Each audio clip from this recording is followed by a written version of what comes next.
ಕೇರಳದ ಕಸಾಯಿಖಾನೆಗೆ ಪಿಕಪ್ ವಾಹನದಲ್ಲಿ ಅಕ್ರಮವಾಗಿ ಸಾಗಿಸುತ್ತಿದ್ದ ದನ ಹಾಗೂ ಕರುವನ್ನು ರಕ್ಷಿಸಲಾಗಿದೆ.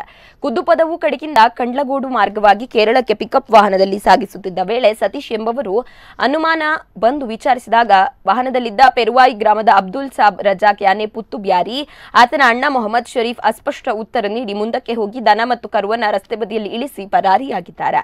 ಈ ಬಗ್ಗೆ ವಿಟ್ಲ ಪೊಲೀಸ್ ಠಾಣೆಯಲ್ಲಿ ಪ್ರಕರಣ ದಾಖಲಾಗಿದೆ.